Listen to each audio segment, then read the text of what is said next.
to KSCO, serving Monterey, Brookdale, and San Lucas.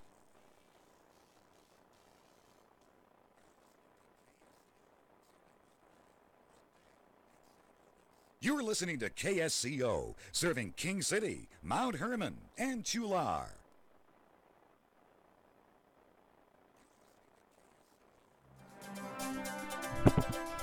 As the computer crashes, 10:05 at KSCO. Hope everyone's having a great Saturday morning. June 24th, by the way, 2017, in case you forgot. We'll get a quick look at your traffic right now. Highways 1, 17, 101, rolling strong on the coast right now. Everything moving at the limit. So far, we only had a couple of hazards reported. One at Fremont in the Seaside area. Traffic hazard in the roadway. Looks like an object between lanes there. Also, an animal hazard reported just before 10:17 northbound at Granite Creek. Somebody hit a coyote. That is unfortunate. Otherwise, roadways look good. Weather today, patchy fog clearing up around noon. Looks like we'll have a sunny afternoon today and tomorrow with highs near 69 degrees. Overnight low 56 degrees, and it's 10:06. Time for the Saturday special with your host, Michael Zorlin, KSCO. Jason Struby in your orchestra. Yeah, what that's happened me. to the computer? It's been freezing up. Do we have two of them? Because you must have two of them in there, and the one of them. I do. Yeah, the one of them. I was gonna play a cool song, but it didn't work out because the computer is trying to handle so many tasks right now at once. It just kind of got overwhelmed and froze up. It threw up. Yeah, it I happens. see. Okay. That's all right. We move on. Yeah. We haven't done a karaoke for a long time. That's true. And you're really good at it, and I'm jealous. No. But if I hang out with you enough, and if we do it enough, then I'll learn how to do some karaoke better. Well, the important thing is to have fun. Yes, exactly. Okay. We're going to have a serious topic here on the Saturday special for a change. But why don't we just go ahead and open the show. 2. Good morning. A brighter day is here. Good morning. May we bring you cheer. We've got time, we've got tunes, we've got time, tunes, and temperature. Get up and go, it's today you know on KSCO Radio. Lots of stuff happening on this June 24th, 2017. You people out there in Radio Land. Boy, after this show is done, I'm going to go have some real fun. Nah, there's a lot of stuff happening, though. The Pleasure Point Business Fair, right down the street from KSCO. The Woodies on the Wharf, for those of you who like Woodies. And a whole lot more. Stay tuned. Good morning. Now stay right here on KSCO Radio. Are you as disturbed as I am about the probability that accused child molester Santa Cruz neurosurgeon Dr. James Kohut will be released on bail by Santa Cruz Superior Court Judge John Salazar just a few days from now on June 28th? Now, it's true that in our society an accused person is deemed innocent until proven guilty, but given the horrendous nature of the crimes this doctor is accused of, coupled with the likelihood that he has the resources to easily leave the country and never stand trial for these alleged crimes, it seems pretty stupid to me to let this guy out on bail. But my attorney friend Dean Sutton advises that judges must set bail for most persons accused of most crimes. I think multiple charges of child rape should fall into the category of a no-bail crime, don't you? Join us for the discussion on the next KSCO special this Saturday, 10 a.m. to 12 noon, right here on Revive Common Sense Radio, AM 1080 KSCO.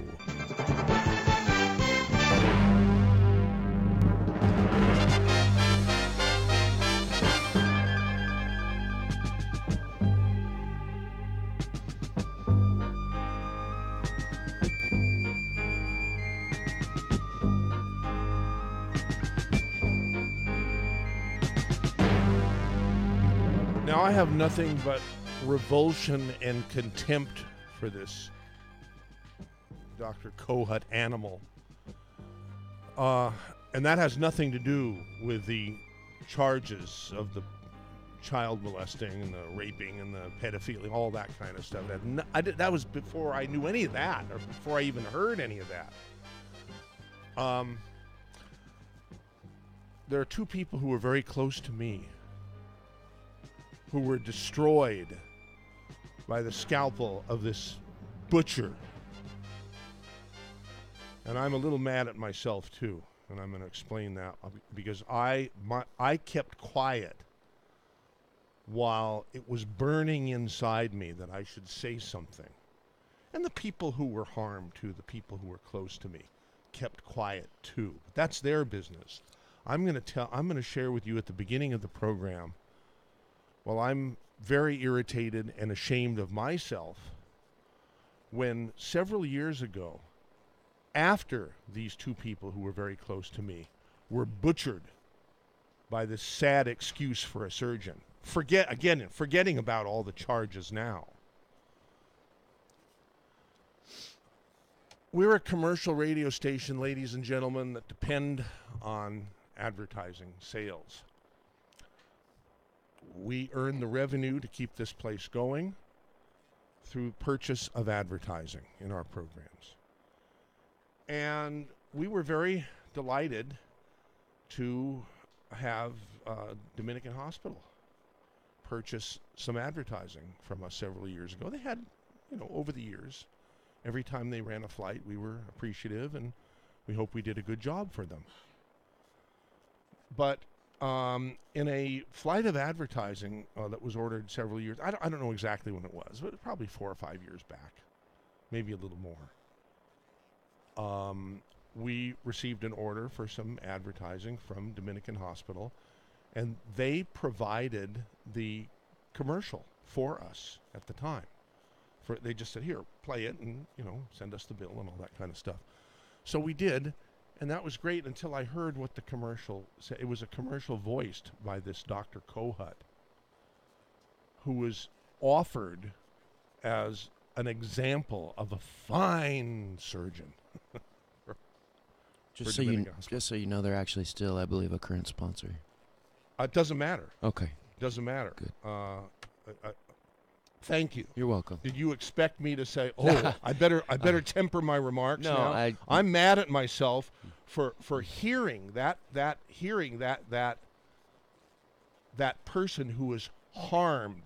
Many people, two of whom are very close to me, and I didn't do anything. When I first heard it, I came down to the radio station. I said, "Hey, we got to pull that ad, because I don't want to be a party to glorifying this guy that I know in my heart is a rotten, incompetent, lousy, don't get me started." Wow. And here's what I'm mad at myself about, ladies and gentlemen. I was told by our traffic department. There's two kinds of traffic on the radio. There's the kind that you give about, what's going on the highway. And there's the other kind of traffic about where the commercials are scheduled to play in the programming.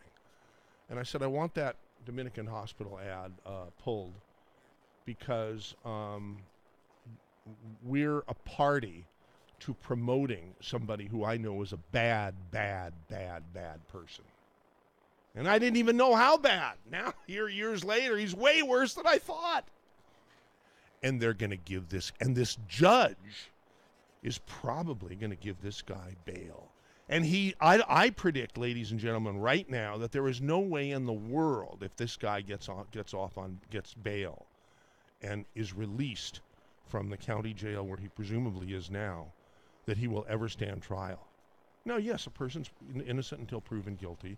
And I can't imagine that he has to have a fair trial for the charges against him. But what I'm talking about, that I didn't speak up about and pull those commercials, because the people here in the traffic department told me, look, MZ, the flight is going to end in a day or two anyhow. It's going to be over. So why don't you just, not rock the boat and not get Dominican Hospital all upset and everything. And I listened to them, and I shouldn't have listened to them. And by doing that, I did my part to help this person, this bad person, continue to be bad and hurt other people. So I feel very bad about that. Now, I've just done what I essentially was going to do, a lot more. What's the word? Dramatic. I was going to. Okay. Because this is off the cuff, and I'm not very good on the off the cuff. I mean, I'm okay when I lock myself in a room and tack words together, more elegantly, I think, than what I just. And before I did that, I called my friend Dean Sutton, who is a prominent attorney here in Santa Cruz and in Silicon Valley. We've been friends for years. I think Dean is one of my heroes. We don't hook up very often, but whenever I think of anything legal, just as a friend, I'll call him up and get his ideas on things. And as if I need an attorney professionally, I wouldn't think of going to anybody but Dean. So he's here, and I called him and said, "Hey, have you been following this?" And he, this Kohut thing in the news. And he said, "Oh, a little bit. I know a little bit about it." And I said, "Well, I think it's horrible that the guy's going to be granted bail." And Dean said to me, and I'm going to do an editorial about that. And Dean said, "Hey, well, before you run off half-cocked, MZ, let me send you some stuff here. You might not be aware that you gotta. Judges are required to allow people to get out on bail." What? I never heard anything like that. Anyhow, here we are. Here's Dean. I said, "What are you doing Saturday?" He had some time, so here we are to discuss this issue. And you've done. I mean, you knew about this just in law school, but what have you learned since then? I guess you've read some of the news stories more, and there have been some other news stories since we first talked, right? Good morning, MZ, and good morning, everybody. Dean Sutton. Yes, I was aware of this, vaguely in the news. It sounded pretty terrible. I wasn't, at the hearing or didn't know much about it till you brought it up. And I said, slow down a little bit. The rules in California are pretty clear. Generally, unless it's a capital case or some other little exceptions, person has the right to bail. And so you asked me here, and so here I am to talk about bail. It's a very strange case. The more I found out about it, though, it's very creepy and has a lot of complications in it, shall we say. That would have an effect on bail? Yeah. I mean... Yeah. You want to talk about bail a minute? Yeah, United please. States Constitution in the 7th Amendment says no excessive bail. Can't have excessive bail. California Constitution says that a person shall be released on bail by sufficient sureties, except for capital crimes. That obviously means death penalty possible. Oh, okay. And then it says, or felony offenses involving acts of violence on another person, or felony sexual assault offenses on another person. Bingo. When the facts are evident, or the presumption great, and the court finds upon clear and convincing evidence that there is a substantial likelihood the person's release would result in great bodily harm to others. Well, that's a question mark here, I guess. And then excessive bail will not be required. But the other part about sexual thing, Yeah. there's the judge's out right there. Yes. But he doesn't seem to consider. All I know is what Will Rogers said. What I know is what I read in the papers and on the radio. The paper said that Superior Court Judge Stevens held a hearing and said that the district attorney failed to carry its burden about the sufficient elements to keep a person in and not out on bail. Excuse me, Dean. You said Judge Stevens, and I saw I read a story that said Salazar. I also read another story that said Stevens. So it's a catch as catch can. What is this? I mean, every time the guy goes to court, he sees another judge, or what? Well, yeah, in criminal cases, you can get different judges different times. What it does say is that he was the first up. The judge said he's entitled to bail and set it for a hearing on his finances. Well, that sounds really weird too, but that's what's going on. They set it over for a hearing to determine his financial ability. If you think about it for a minute, it sort of makes sense. You're innocent until you're proven guilty, and they want you to show up for court. So traditionally, the way it is you're supposed to, or you're ordered to appear, the next court date. And you can either sit in jail, or the judge can set something, which in our system is money, a punishment, a penalty, a bite, a sting, a bad thing that could happen to you if you don't show up. Well, you can post bail. And you can post bail several ways. We can talk about that in a minute. But you can put up money or property so that if you don't show up, it's forfeited, it goes to the county, and whoever it is that put up the bail loses all that money. So therefore you show up for court. Supposedly, the only thing that the judge is supposed to consider is whether or not the person is going to be showing up for trial, showing up for the next court hearing. And then they also add to it likelihood of danger to others. Is he a flight risk? Now here, this Kohut, despite the fact I guess he has property here and a bunch of other connections here, has moved. He lives, this says, in Arkansas, according to the press. If that's true, I don't know. But there's a lot of reasons why balancing the scales of justice, it could go the other way. I don't know what happened, but the judge decided that he is an appropriate candidate for bail. He's not going to automatically say no bail. If a person is entitled to bail, as everybody is, unless it is this exception, whether it fits in the exception, then, doesn't one of those fit? Well, the judge said it didn't. And maybe both of those judges said it. Well, I went online and I downloaded the charging complaint. It's got, I believe, 11 felony counts, and they have several counts of oral copulation, sexual penetration with a child under 10, violation of Penal Code 288.7b, a felony, possible 50 penal years to life. code in more ways than one. Pump, yeah. And then, but also forcible lewd act upon a child, possible 10-year state prison, several counts of that with various different children. The aggravated circumstances is multiple victims. Somehow, on facts that we don't have here today that were in front of the judge in the hearing, I suppose, the judge found this does not rise to the level of doesn't tip the scale to get to the violence that it's required, the allegations of violence, to not get bail. And then if a person is entitled to bail, then you got a whole different question. Then they're presumed to be guilty. You say, well, if he's guilty of all these things, could have this terrible stack of punishments against him. These sexual crimes are all consecutive. It's not on top of each other. Right. Then you look at ties to the community. Does he have family here, job here, home here? Things that would make that he would lose a lot if he took off and left. Does he have finances? A poor man, $100 could be a very high bail. He may not be able to make it. One of the criticisms of the bail system is that poor people can't make bail, even if it's low. But a rich guy, would have to have, for Bill Gates, bail. The amount of bail to make it hurt would have to be in the billions with a B. I sent you an article here. There's a newspaper article. A gal in San Mateo County just posted a $35 million bail. I don't know exactly what her allegations are, but somebody put up a whole lot of money, a whole lot of assets for her to show up in court. So they're going to set it for a hearing, check out his finances, and then try to figure out and determine an amount of bail to determine what would be sufficient punishment, I guess, for him. He has to put up all this money or assets in a bail, and to be able to get out early. Also, bail is a little bit confusing. Even after you're convicted, there's a right to ask for but not get bail pending appeal. If you're convicted of something and it's on appeal, sometimes you can get out on bail pending appeal, for example. But that's after you've already been convicted.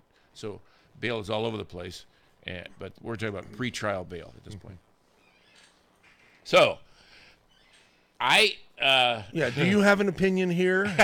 Well, yeah, I have an opinion, but not founded on all these facts. I don't know exactly what happened. I don't know what the allegations are. The allegations, well... You have the complaint there. Yeah, I have the complaint here. The allegations are sexual abuse of children, basically, more than one. It's just really creepy. It's the allegations are that he solicited women so that he could have sex with the children. And I guess it could be a theory that that's not violence if the mother gives her child to this guy and he has sex with the mother and the child with the mother's knowledge and consent, then maybe that's not the adequate or has never been considered I guess up till now, the violence required to hit this target, to hit this language, so that bail is absolutely prohibited on its face. The allegations are extremely lewd, really disgusting. They also have, the DA threw in that he had some text messages where he tried to,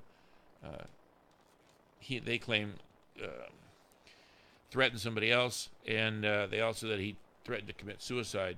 To which the judge said, "Well, if he wants to commit suicide, that's fine. That's up to him." That'd be a good thing. That'd be a great blessed decrease right there. Yeah. The DA's papers do show something that's a problem, perhaps. The local Superior Court has a duty to set out what's called a bail schedule.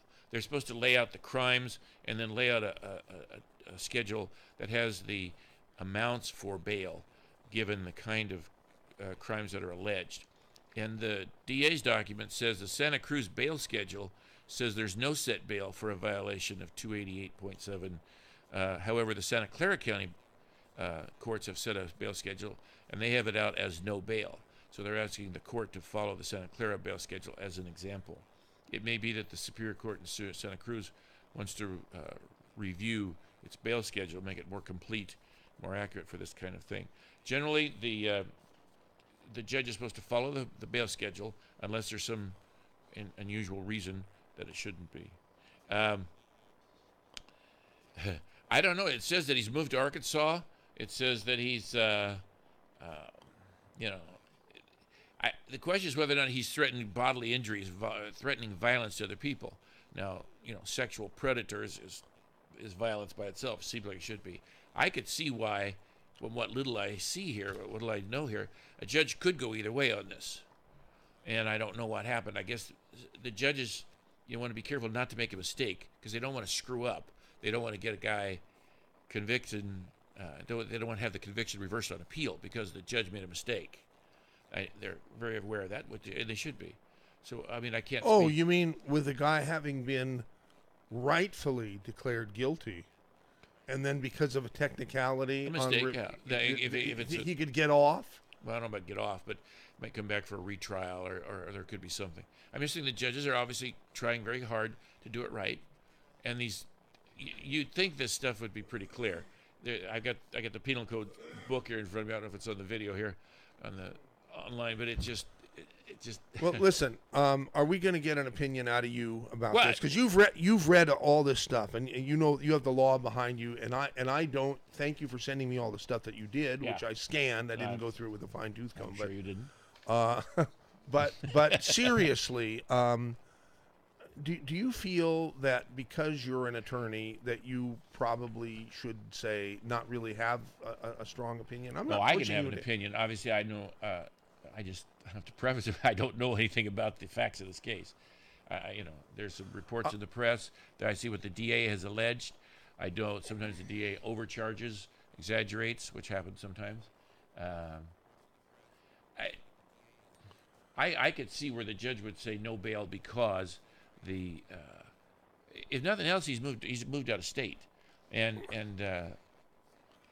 But I believe he's currently here. well, he's in the jail, I believe, Here. right? Yeah, in Santa Cruz County. That's what So I if believe. he were let him out on bail, what would he do? Is the question. What's he Leave. likely to do? It's pretty obvious. He'd leave. And if he committed suicide because there was no one Well, in jail to keep him, great. We're good, talking about. but I don't think that. The question is, will he going to show up for court? That's the question. I know, but I don't think. I think it's a no-brainer that he's not. What do you think? Well, people can show up for court and face. Bill Cosby just showed up for court. People when it doesn't look good for them. O.J. is on his first trial, showed up for court, and it didn't work out badly for them. They may choose to show up in court. The question is whether or not they're going to be a flight risk, whether or not they're going to be a danger to other people. And you're talking about things, being a terrible doctor, a bad surgeon, Right. like That's medical That's malpractice. the and all only that. thing. Yeah, it's the only personal knowledge I have of the guy. Yeah. Well, I don't know what happened. I presume the judge tried real hard and did the best he could and probably did it right. There must be something in there where the allegations are sexual abuse of children, and there's a lot of different ones in the codes, all kinds of things. If it's forcible, violent rape of somebody, that would be clearly on one side. But these creepy allegations are that the mothers gave this guy their children, in essence, that he's soliciting the women because he wants to have a sexual family, is the jargon that's used in the charging papers, and it may be bad, creepy, sleazy, bad, but I don't know if that's any reason to think that he would be a violence to others risk. Do you? You got me. Well, but I do think that he's a flight risk, and being a flight risk itself is not enough to give a judge. In today's world, I mean, everybody could take off easily. The question is, what would happen if they forfeited all this stuff? Is he likely to run off of it?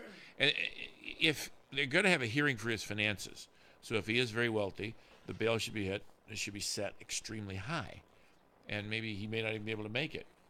You can put a bail. You can put cash in the court. You can, pay cash to the court clerk, cashier's check to the court clerk for the amount of the bail, or you can work out a deposit of property. Like you have real estate, put a mortgage on real estate, but it has to be at least twice the amount of the bail.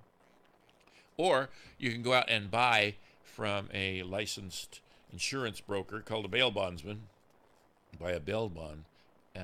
The bail bondsman puts his or her name in the court and says, I promise to pay if he doesn't show up. And then you have to negotiate your bail bond with the bail bondsman. Usually it's something like a 10% fee, but then you also have to put up the security for them so that if you don't show up and they lose the money to the court, they can get it out of you. So, I've helped grandmas do mortgages on their house to help grandson get bail, and, it's a risky business. If he doesn't show up in court and the court forfeits the bail, and they don't deliver his carcass into court on time, they'll foreclose on grandma's house. Yeah.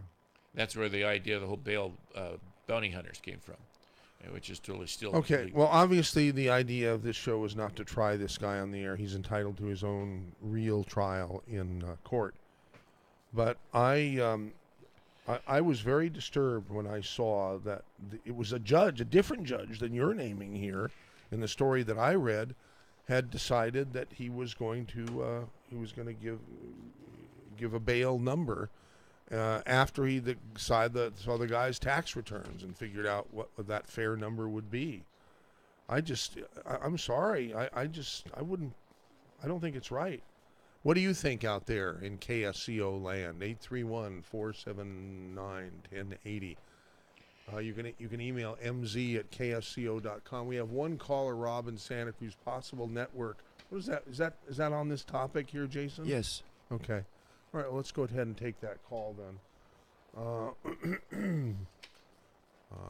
Let's see here. Rob. Hey. Hi, Rob. Hey. Okay. Hey, the big elephant in the room. Okay. Narrowing down to one perpetrator. What was the network this guy was involved in? What's the bigger picture here? This guy's been doing this for years. What is this, this network that he's involved in? That's the root. They got to figure this out. According to the allegations, there's two other women, and one is in another state and fighting extradition. One's an arid zona. Yeah, fighting extradition to come back. The other thing that I don't understand is just very creepy and strange, is apparently he has been accused of this kind of stuff for years and years and years. The DA's papers says he's been investigated by the FBI, by Australian authorities, I guess, because of our problems there. And he's never been prosecuted. I guess nobody's ever come forward or something. Well, this is the network I'm referring to. Who is it that's protecting him? Are there people that hide? I see what you're saying. Okay, right. Rob, that's a great question. Wow, I hadn't thought of that. It's an obvious question, too. And I hadn't thought Well, of look it. at what's going on with Trump's making some massive arrests. Trump, nobody talks about this. It's not in the news. But the Trump administration has been going after these people. They're making thousands of arrests of politicians. They're all walks of life. There is a network, and when you got organizations like NAMBLA, then you start to see the big picture. Okay, NAMBLA is national. What is it? North American Love, Man, boy, man, love, boy, North America. So, Okay. man, boy, love. Yeah, it's really disgusting. But you know, it's a group. It's a legitimate. Excuse me. It's a group. I don't think it's a legitimate group. The allegations are this guy, you know, is an equal opportunity offender. He little girls, little boys, the mothers, the whole thing, no problem. Yeah, I think that I think Trump's gonna blow this thing wide open when he goes for some more arrests, and then you get into, you know, everybody laughs about that Pizzagate thing, but there's a pedo gate, and that is real. And anyway, I'll leave it at that. Okay, Joe. Am I allowed to say that you squinted a little bit when he mentioned that? Sure. Okay. Absolutely. Yeah. Well. Oh, he's gone. All right. Yeah. One of the things that this host that we still have on KSCO and KOMY, Alex Jones, plan is for him not to be on very long for reasons that I'll get into someday. One of the, and he, by the way, he's an amazing, you know, host, an amazing broadcaster, and you never know what's going to come out of his mouth. But what the last caller was alluding to was Pizzagate. Remember Pizzagate? Yeah. Oh, yeah. The guy where they shot up the pizza place. Well, there's a lot of things that come out of the conspiracy theory people like Alex Jones's mouths, right? Mm-hmm. And pedophilia that is I got to choose my words carefully here, allegedly associated with some well-known politicians. Okay, he brings this to, and I think that's what the caller was alluding to here, and that's why I thought you squinted or cringed, I guess is a better word. Well, I wasn't sure I was following the callers. I did somehow Trump arrests somebody somewhere else. It's going to affect the Coheed case. I was working on the connection there. Yeah. Maybe more will come out here. Anyhow, 479-1080 is the phone number to call. We do have 2 or 3 open lines. We have quite a few callers on the line here. So I'm going to press the take next button and put on Pete in Santa Cruz. Hey, good morning, gentlemen. Hey, Pete, how are you? I'm real good. Hey, I called to the reason the thing that bothered me the most. Obviously, this is very, very disturbing, and I mean this is just the tip of the iceberg the way I look at it. Because how is it possible that the authorities come out and say that they've been on to this gentleman for so long? They've been investigating him, but there's never been any charges, and now there's just a mountain of evidence. And it just makes what they're going to let him out. Authorities doing? And they're going to let him out on bail. And they're going to let him out on bail. I drive down Ocean Street. It's obvious they're doing nothing about the heroin and the meth problem in this town. What are the local authorities actually doing? I mean, because somebody needs to step up and answer. How could you come out and say, after all these allegations, we've been investigating this guy for years and years? To me, somebody needs to step up and answer. I'm trying to figure out, what are our local authorities doing? Are they doing anything? Do they defer to the FBI in these cases? Maybe your guest knows. Do they defer this to a higher level and just like recuse themselves? Well, it depends on what this is. I don't know how this got triggered. Does anybody know how this guy got arrested this time? How this matter got to the DA's attention? Obviously, the cops, the county, the district attorney's office can't do anything without some evidence, without people willing to testify. And so something happened this time. There was some guy turned in a video. It said somehow in Watsonville, some kind of pedophile video for one of the nurses, I think it was, and that's how they got into this. So let me ask you this. Now, I had a friend of mine that had got his second drunk driving, and he had to wear an ankle bracelet for 3 months to prove that he was at home. At what point in the process does something like, why is this gentleman not up for being confined to his home, or at least under surveillance at all times? Is that not possible in these cases? if you're convicted, it's a whole different question. If you're convicted of something by a plea of guilty or judge or jury trial, then different rules apply. You can have probation and go to jail for a while as a condition of probation, have limited liberty. Part of the problem is that we have a limited number of cages and a whole lot of people that probably should be in them. And so they're constantly working on ways to have people, out of the jails. The state law changed. More felons came from prisons and were put into jail, so the jails get more screwed up that way, more crowded that way as well. So, what we're talking about here now is somebody who's not yet guilty of something. Right, Not I yet see. legally guilty. Okay. And, the idea is that's why generally if you're going to show up for trial, fine, you show up for trial, we'll deal with it then. A lot of people get out of OR, own recognizance, because they have no criminal record, they have total roots and connections to the community, their job, their family, their mom, their brother, their sister, their dog, they all live here, they're not going to go anywhere, no place else to go, and they want to get back to work, they need to make money, and they're not going to hurt anybody, so they get pre-trial own recognizance, or bail according to a bail schedule, $5,000 bail or something. You got to put it up somehow, one way or the other, and so it'll hurt if you don't show up. But these kind of strange cases, the reason why we're talking about it today, this is like an OJ style. This is very weird. This is unusual. This is got a wealthy guy. What I don't understand what happens when all these people have all these allegations for all these things, and people don't come forward. They don't testify. I guess they're not really proud if these women, turned their kid over to this guy. He wanted to have sexual families with them, with more than one. It's the allegation is, have sex with the mother and their child at the same time.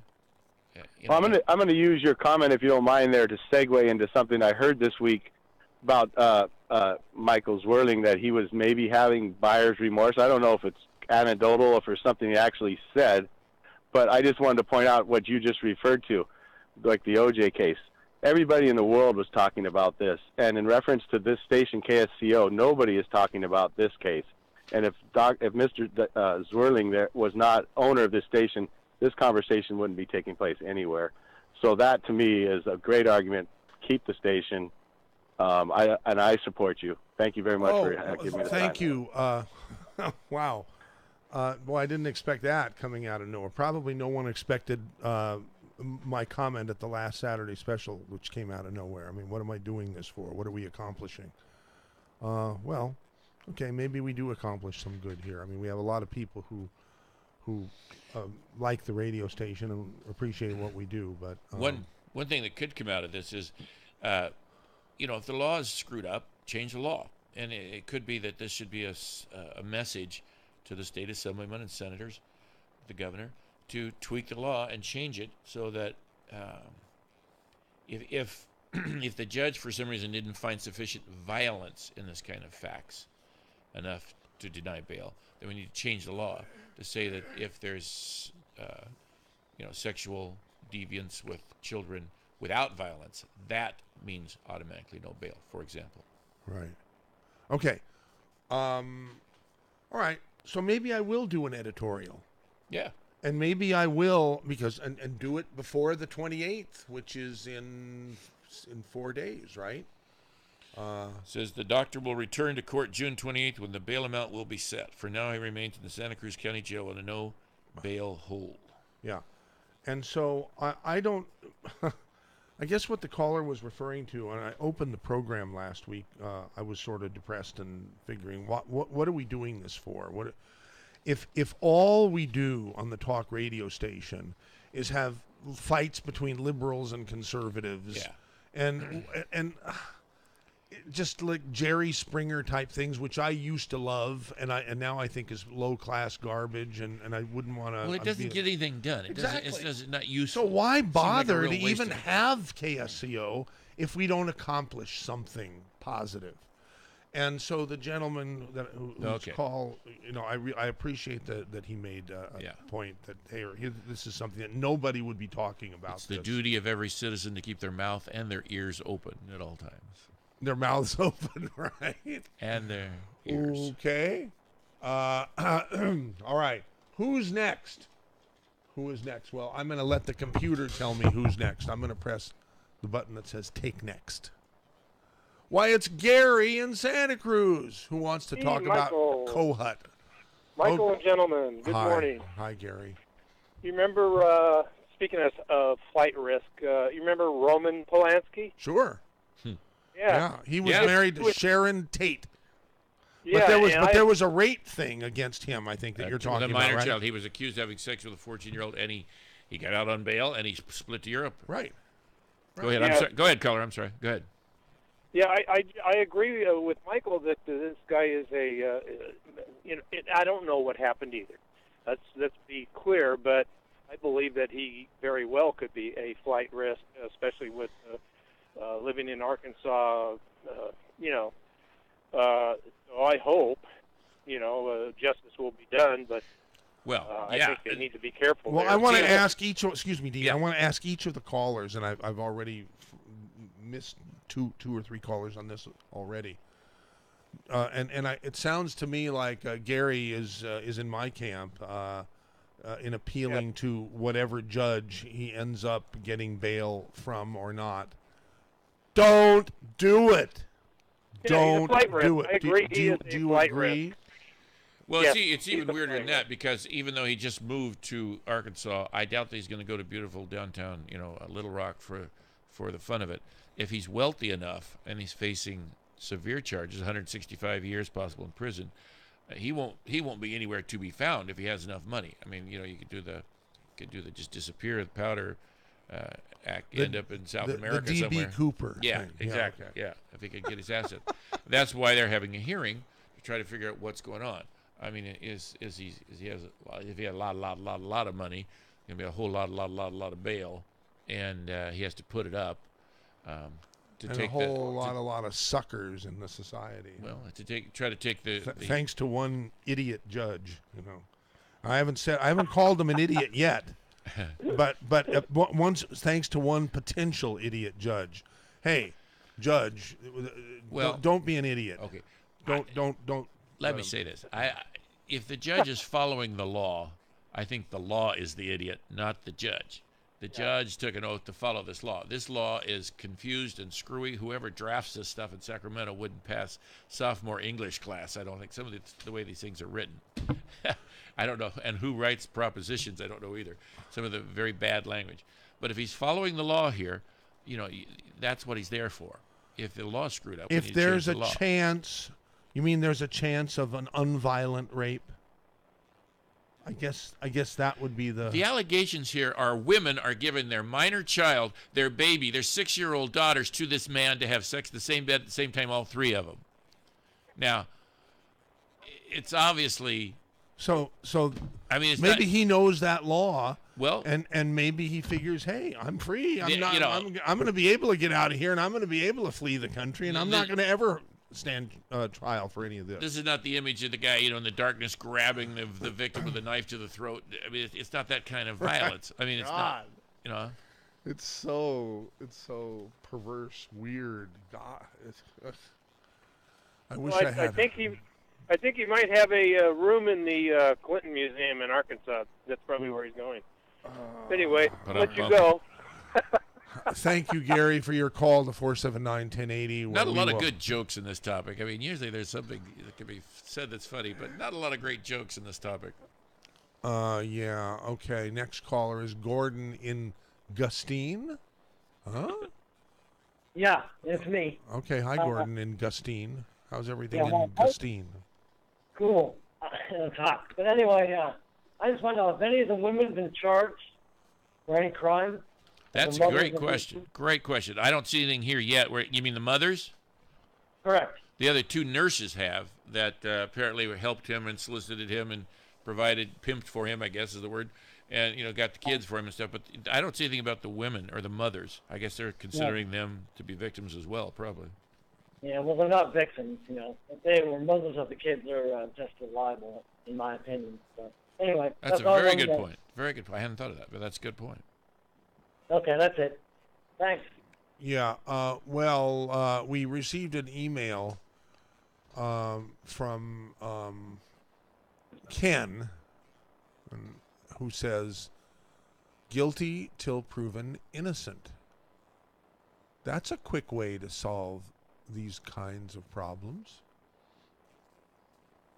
What's his point? That's what he. I don't know. Well, I don't know. You mean the kind of problem? Gee, I wish Ken would call. Something tells me he won't, though. Okay, who's our next caller here? Why, it's Mark in Santa Cruz who wants to talk about Dr. Kohut. What do you say we forget about the law and forget about the judge right now, and let's get to the real point? That's the sodomization of our children. Would that be correct? Well, that's the underlying crime allegation. Yeah. That is the underlying crime. So let's take it a little bit farther. What's the difference between what this guy's doing and how he was maybe indoctrinated in his youth or a childhood as to what takes place tonight on the radio? What's the difference? They promote the same thing. Homosexuality lifestyle promotes the freaking sodomization of children, doesn't it? Don't the majority of homosexuals go around legally raping and molesting and indoctrinating our youth? Well, I just note for the record, this guy was accused of, it looks like mostly little girls. There may have been, they say boys in here too, but the allegations, there's 11 different ones. It looks like I think all of them here are with small girls. But yeah, go ahead. Yeah, and it works on both sides, but let's start asking ourselves, how many children are molested on a yearly basis? I mean, hey, I'm a middle-aged white male, and there's been several times in my lifestyle where the homosexual community's tried to indoctrinate me, whether it was in my childhood, my youth, as a young adult. It's well been known that they've infiltrated the Girls and Boys Club here locally. Don't you think there's a difference between consensual sexual conduct of adults on one hand, and I mean, traditionally our society has tried to protect children, and we've set the age of adulthood at 18, and as opposed to sexual predatory conduct with minors on the other hand? No, I would have to disagree with you there. I think the majority of it is they are all predators. For instance, if I was a gay white male and I indoctrinated a young child at a young age and tried to make them think that it was okay, male or female, it's been going on for, it's been going on for hundreds of years, if not thousands of years. It just seems more and more. Homosexuality? Yeah. Well, I think that's pretty obvious. It's been around since the beginning. No, but he's talking about indoctrination, though. I'm basically talking about indoctrination. You talk about MAMA. What is it? North American Man-Boy Love Association? Yeah, okay. If I had my way, I'd take every one of them out and string them up and get rid of them, because that's what they do. They indoctrinate young youth. You just read in the paper this morning where some other perv up in Northern California has been getting it on with little boys. What about Jerry Sandusky and look at Joe Fraterno, from Pennsylvania, from Penn State. It was going on for years and years and years under his nose. And I just think we here locally need to freaking build a fire under the district attorney and say no more of this crap. It's well known that there are certain groups of people here in Santa Cruz County and in the state are indoctrinating our youth. Mark, the district attorney is on our side here, I think. Well, I don't know. And the district attorney, it's the judges that really have me worried here. Yeah. Well, I just want you to think of some of the programming you promote on your radio station. And I, for one, have never, ever, ever been tell you what you can and cannot listen to. If there's something on your radio station, I don't like it. I don't like it. Unfortunately for me, I'm always tuned in. And it's just one of those shows that come in, and I have to cut it off. So. Oh, you talk about our gay and lesbian show. Yeah. That we have no current, business sponsor for. Can I ask you a question? Can I ask you a question, caller? Sure. What are you going to do? What would you do with gay people? I mean, line them up and mark them and shoot them. I mean, what? I don't understand. I just think they need to be prosecuted under the same laws that we are. I mean, whatever happened to don't ask, don't tell. It's like a never-ending stop with these people. You let the camel get his nose in the tent, and the next thing you know, the whole damn thing's in the tent, crapping and spitting all over the place. Okay. Another thing we need to do, there's no capital punishment in this country. We could take this into a million different subjects. Bring back the death penalty. If I go out and unwillingly right now in 5 minutes and kill and murder somebody, my ass needs to be fried other than protection and self-defense. There's no punishment anymore. Look at our politicians. They're running rampant. They're not accountable for anything. We need to bring back some personal accountability to this country. And we can start right here locally in Santa Cruz County. And I, for one, Michael, might disagree with you and your guest there. But, that's what talk radio is about. Well, yeah, that's fine. And you talk about our founding fathers, or you talk about the squabbling between right and left and the bitching and moaning and complaining. Well, that's what our founding fathers did. They had a lot of knockdown, drag-outs, and fights and squabbles. The difference is they did something about it. Well, Thank you today, so much today we're Thank you, talking Mark. about protected children. Yeah, This case is I protecting understand. children. I think we all agree on that. I don't care anybody's political stripe. I mean, this pisses off everybody. Shouldn't that be enough for the judge to say no bail? Shouldn't that be enough? It could be, unless he's following the law, and the law is written in a different way. If judges are criticized catch hell if they don't follow the law, and maybe they're getting criticized here I because think they he'll are be following the law. criticized a lot less if he does what I'm suggesting. Well, Don't you think? Criticized a lot less by you, sure. No, criticized a lot less by everybody. I would imagine. By I don't everybody. imagine there's anybody on earth that would be object to having this guy sitting in jail as opposed to out on bail. Yeah. Okay. So Let's judge. promote- Let the judge not follow the letter of the law. I think I could rationalize that law The myself. letter if I of the were a law judge. killeth. Yeah. Anyhow, Mark, thanks for your call. Yeah.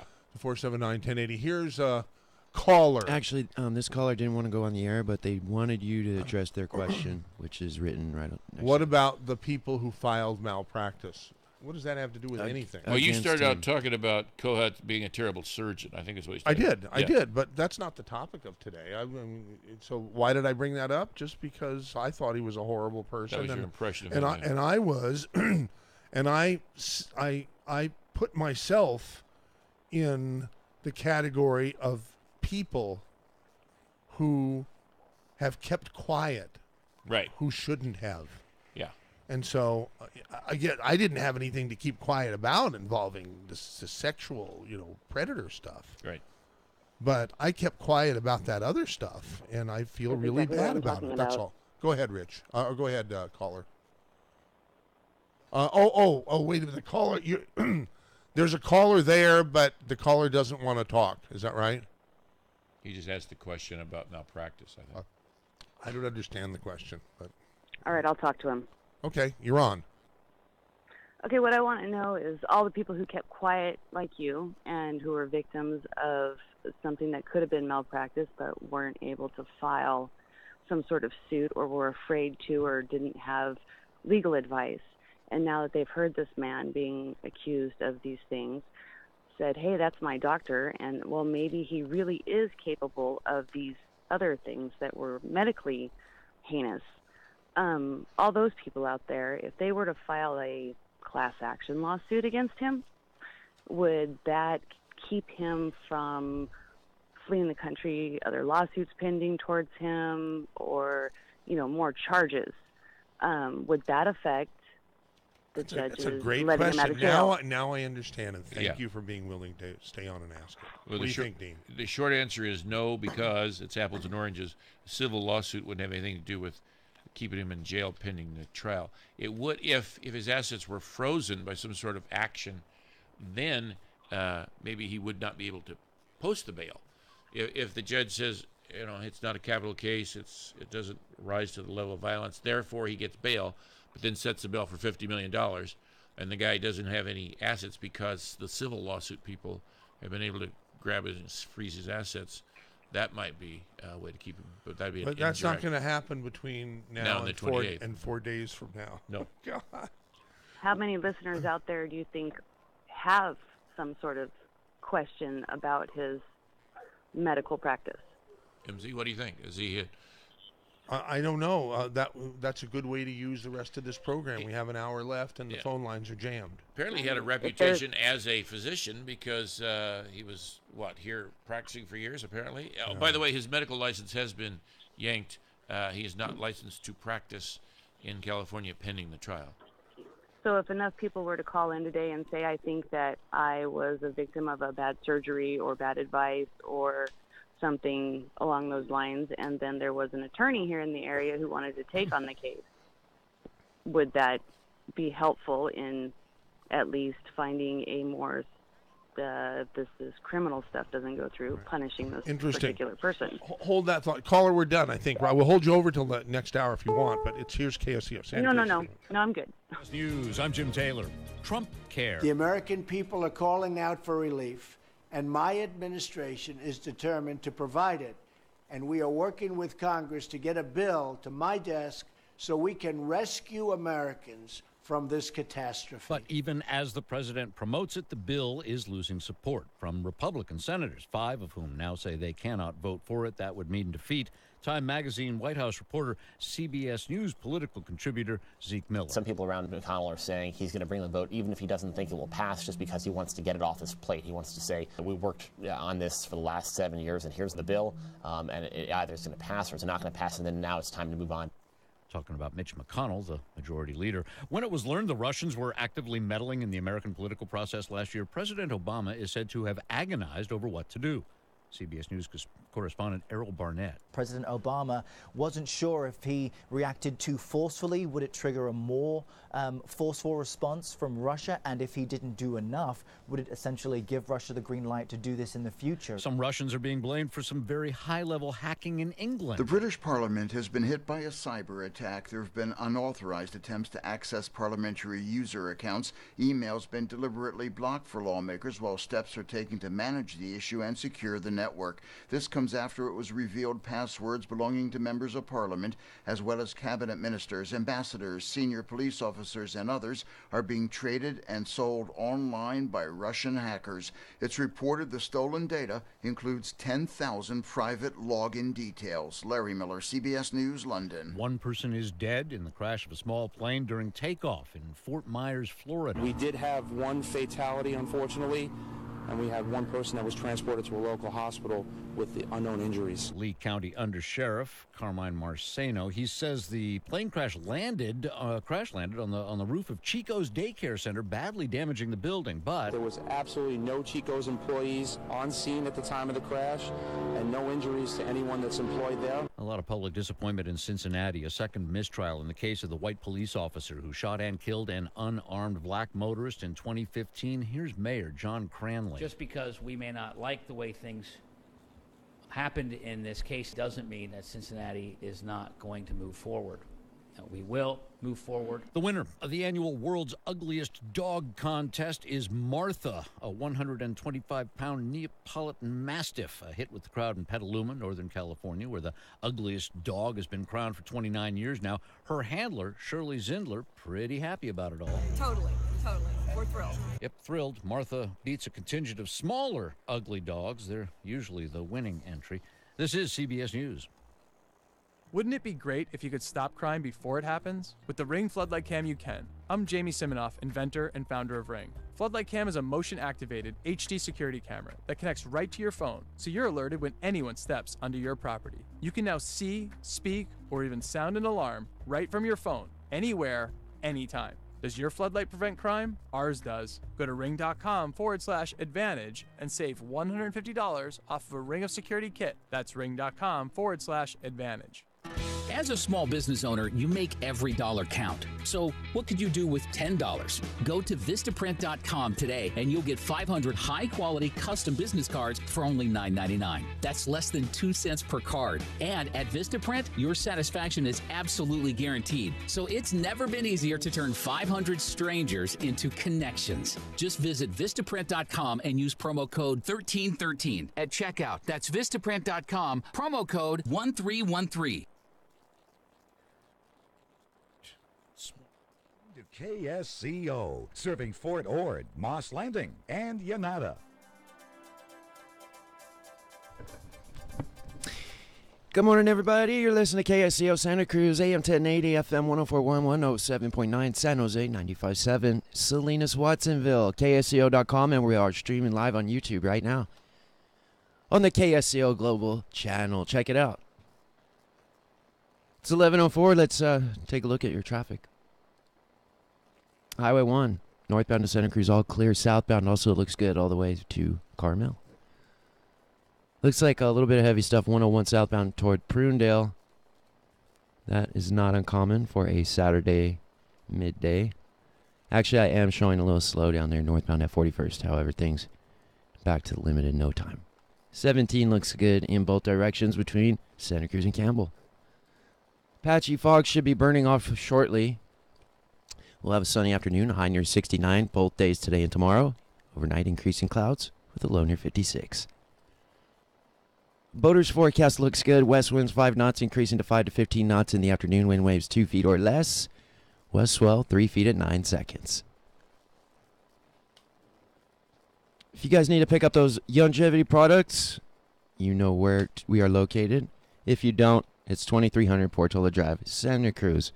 KSCO Studios, where we had the finest longevity products, and we will make sure you get them. Come on down. What else do we have here? We have 11:06 on the clock. It's time for hour 2 of the Saturday special with your host, Mike Z. Take it away, sir. Okay. We have a special hour 2 intro for the Saturday special. You know, to verify our authenticity. Without this, you can't be sure that it's the Saturday special. So we're going to play it here, okay? Oh, hello, darling. I hate to hang up on you, but I'm sorry, baby, but I have to go. It's time for that wonderful record show. I'd love to visit, but you'll have to call back. KSCO has the inside track. You know, when I was 8 or 9 years old and heard that music on the radio, I thought it was out of place. It was just didn't fit here on KSCO. I'm sorry, baby, but I really gotta go to KSCO Radio. Bye. Only because it was so sexy, and KSCO back that time was anything but sexy. You know, that's all I'm saying. I mean, but so we've always used it ever since I've had the station, 26 and a half years now. Oh, you're just being shy. You playboy, you're just being shy. What was the context when they played that on the station before you owned it? Music designed for dining, I think. Martini mix. Huh? But it's So was it on a music show? Was it like an intro? For everything was a music show before KSCO was a talk radio. People say, why do you play all these jingles that talk about it being a music? And it's I think not. they're great. I think they're great. They are great. Me too. Retro is cool. Yeah. Do you have the Latin The Latin one is the best. Is the best one. They go, dun dun dun dun dun dun dun. Hey, the 30s and the 40s are back. I like the 40s, the 30s. Kids are wearing haircuts that they look like Hitler Youth. You know, with the it's all back, man. Here it is. Here, listen. KSCO. Music, wonderful music on KSCO. Stop salsa dancing around the studio, MZ.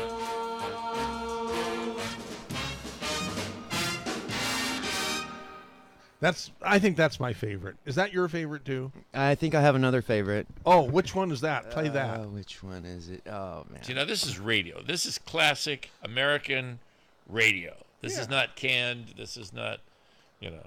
The problem is all these jingles, they all have almost the exact same name. They just say jingle, and then it says like music, 22 seconds or something. Oh, try that. Jingle music, 18 seconds.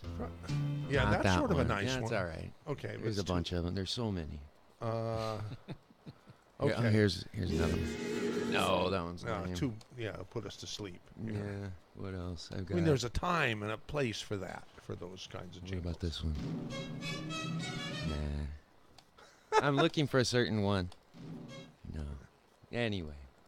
You can find it in queue, and when you find it, Yeah. then we'll interrupt the That's show. right. Okay, we'll Indeed. stop it abruptly. This just in. That's right. Breaking news. He's found the right jingle. That's right. Okay, so we've done the thing now. We've done the intro, the official intro. Now I need to go back to some emails, and we do have pretty much a full board here.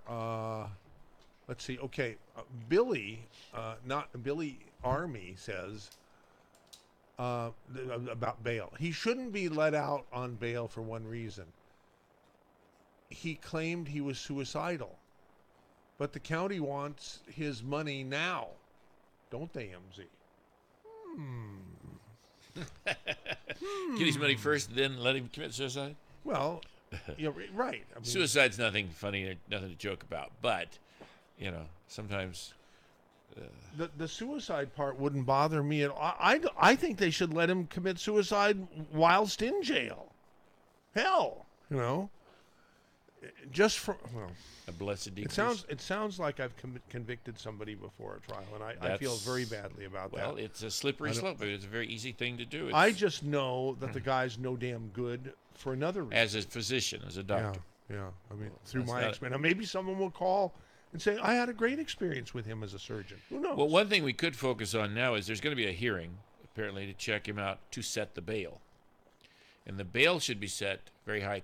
Now you consider Arkansas moving out, the harm to the kids, these sexual weird families. He's got more than one apparently around. All the harm he would do to others and people. Flight risk. That's where you consider all that. Financial assets and all that. The judge could set the bail so very high, which would be not excessive, but considering the flight risk and the danger to others, that it would be something he couldn't post, or if he did post and not show up, fine, the county gets the money. Yeah, but the public gets screwed, so I don't like that. Ron and Carmel, you're on.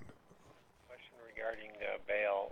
It's just a couple of questions. One is, do you lose that money, or if you appear at the trial, do you get a portion or all of that money back? That's the first question. And the second has to do with community property. It's my understanding that the man is married, and is the community property also tied up for this endeavor, or is it possible that the community property could be used by him, even though it would belong to his spouse, to possibly escape once he's freed on the initial bond that's issued? Great questions. Number one, you get it back if you show up. It's only posted to assure appearance in court. So if you post bond, let's pretend just for simple math, it's $5,000 bail. You give $5,000 check to the court clerk, and then you show up at the end of the trial. If you're guilty or not guilty, either one, the bail is exonerated and the money's released back to whoever posted it, where it goes to. Okay. If it's if you don't show up, then the bail is forfeited, but there is a short period of time where the person who posted the bail is entitled to go get you. They have all legal rights to grab your ass, put you in cuffs, and throw you in the trunk and bring you back to court. That's the bounty hunter, and that's legal. It's common law since 200 years. So that's why there's a little window of time there where if the person who posted the bail becomes sort of like the private police, they can go out and grab the guy and bring him back, put him in court, then the court will exonerate the bail and release it. So if you post the bail and don't show up, and the person is not delivered within that period of time, then it's forfeited. It goes into, I believe, the county treasury. It just becomes county money. Community property, yeah. California's community property state, any property acquired during marriage except by gift or inheritance is presumed to be 50-50, his, hers. And so, yeah, all of the community property should be considered.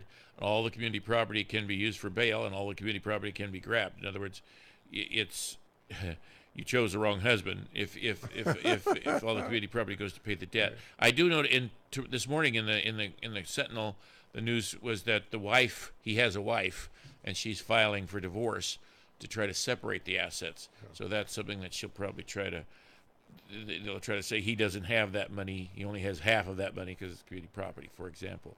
But yeah, general rule is creditors, if you're married and there's community property and you owe Mr. X some money, Mr. X gets a judgment against you. He can collect it on your sole and separate property or all of your community property, any and all of the community property. So yeah, debts are important because they can drain and get the community property. Okay, hey, I hope that helps, Ron. It helped me a lot. Dean knows you know a lot of stuff, Dean. It's what I don't know that really bothers me. Okay. Or it's what I think I know that might be wrong. That's always problem. 479-1080 is the phone number if you want to join the conversation here.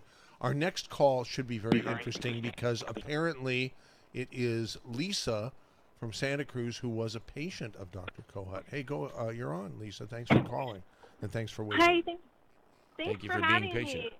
Sure. Oh, my pleasure. And thank you so much for talking about this and bringing light to this. It's something that has got me really upset.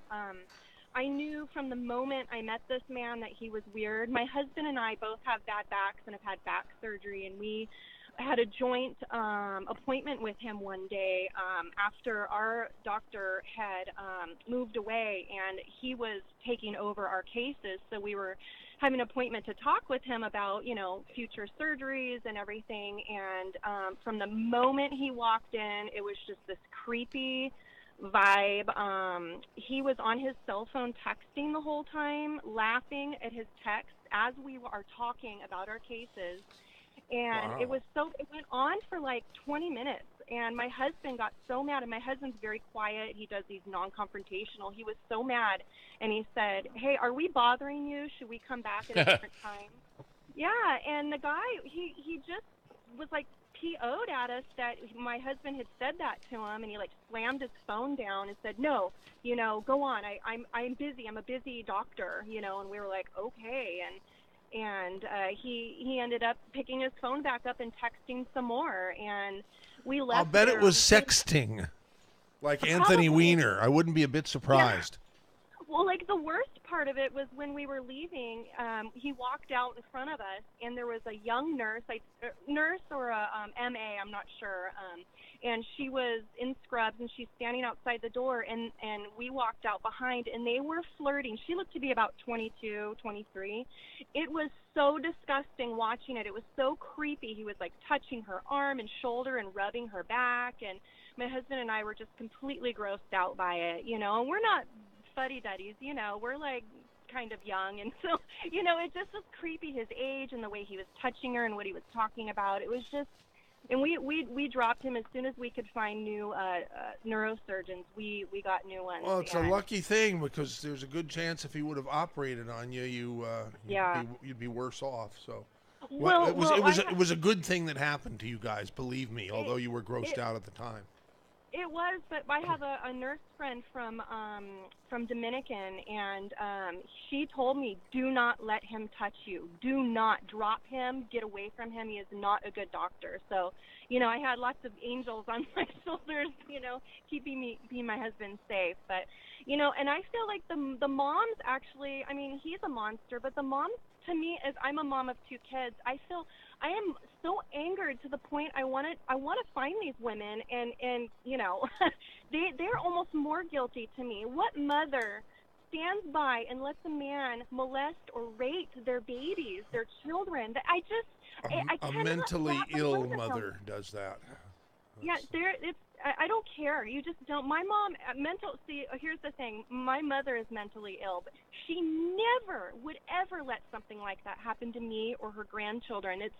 There's just something sick and wrong with these women to let this happen. I feel they're almost more guilty. I don't know. I hope they're tried, and I'd like to see him sent to Gen Pop and just left there. To where? To general population in prison. Oh. It mixed in with the other people. It's a very dangerous place. It'd be Oh. interesting to see where it's more dangerous for him to be outside where people know what he's done, or inside Yeah. in jail where people know it. I don't think people in jail too much like child molesters in general. May I ask a question about bail with that? So say he makes bail and gets out, and what if some vigilante murders him?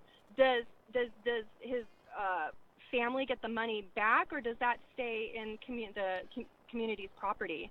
Well, okay, that one I haven't hit before personally. I think if the guy dies pending trial, I believe he's not refused to show up. I think there's a reason why, and I think the court would have to exonerate that bill. Would have to refund that bill, obviously.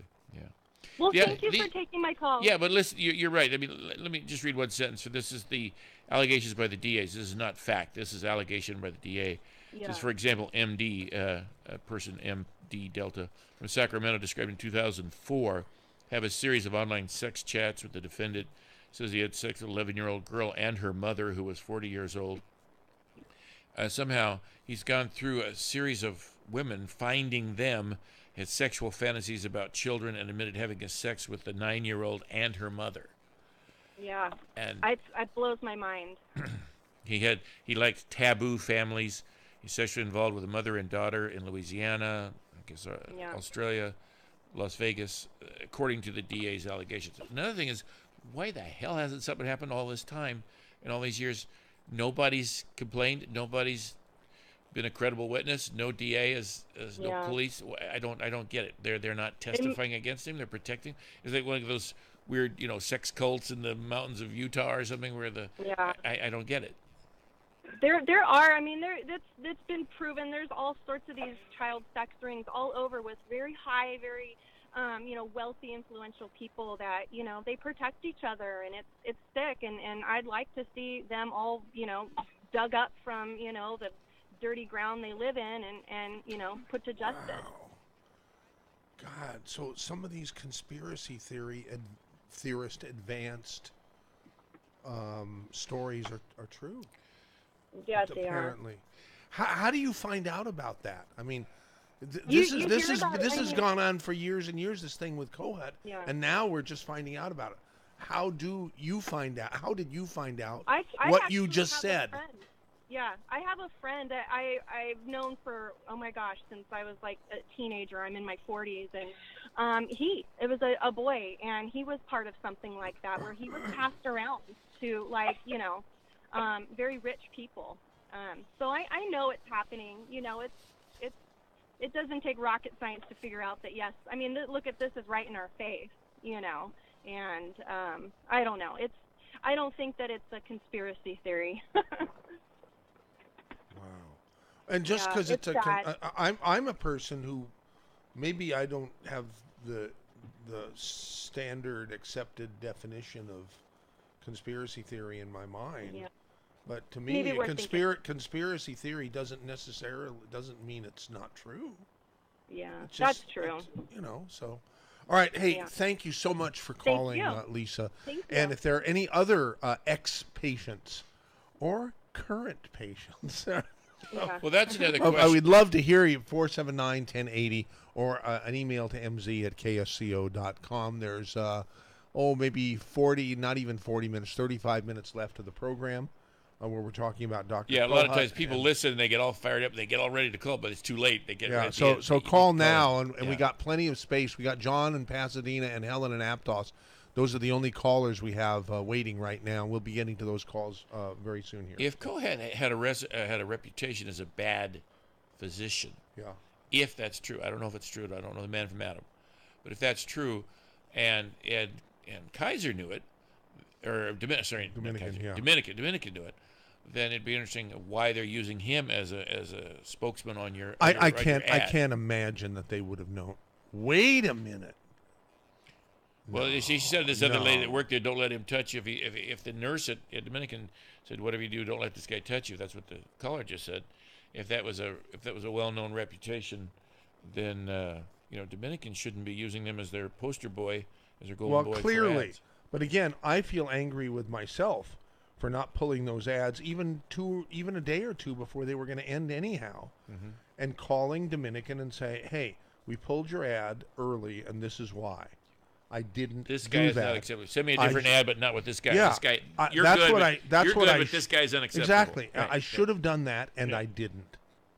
So I enabled this guy somewhat. I played a small role in enabling him. All it takes for evil to win is for good people to do nothing. Yeah. Yep. Okay, next caller. Who will it? Well, it should be Helen in Aptos here. Helen, you're on KSCO. Thanks for waiting. You're welcome. Thanks for taking my call, Michael. A couple of things. First, stop beating yourself up about it. You went with what you thought was best, and now you're stepping up and making sure that everybody that hasn't heard about this guy will hear about this guy. So thank you for that. Couple of questions. His victims. At first, I thought I was going to ask, were they all male? And if they were all male, was there a NAMBLA connection? But then I think I heard the attorney say there were some females in there. And did he pay to bring these women and their children across the state line? And if so, wouldn't that bump it up to the federal level, even if the judge here says there's nothing they can do? Well, I have no information on the last part. I don't. There's nothing in the paperwork that I've seen in this action where they're accusing him of, crossing state lines for immoral purposes or transporting people across state lines. Apparently, he moved around, but I don't think he had them move around. It says there's a line in the again. These are DA's arguments. This is just written by a guy in the DA's office. Said his sexual interest shows no limits. He is sexually interested in both boys and girls. He's interested in both infants. It's not written very well. Both infants, preteens, and adults. His sexual interests also show no geographic boundaries, nor has it changed over time. The people believe that he has solicited other families in other areas of the country. So they're saying if released, again, it's not very well written, he will continue with his long-standing, very current sexual interests. They're trying to argue that it's a great, they're trying to prove a great likelihood and of apparently great not bodily one harm. but two judges disagree with that. It's not that they assertion. disagree with it. It's just whether is this a capital crime, and it's not a capital crime. So generally, he's entitled to bail. Because there's no such thing as a capital crime anymore, including murder. No, there is a capital Okay, crime. what makes it a capital crime? Death What, penalty. punishable by the death penalty? Death penalty. Yeah. Okay, so murder is the only thing that's punishable by the death penalty. Yeah, he's not now? charged with any felony that would require the death penalty. So it's not a capital crime allocation. Okay. Capital your head, off with his head. Right.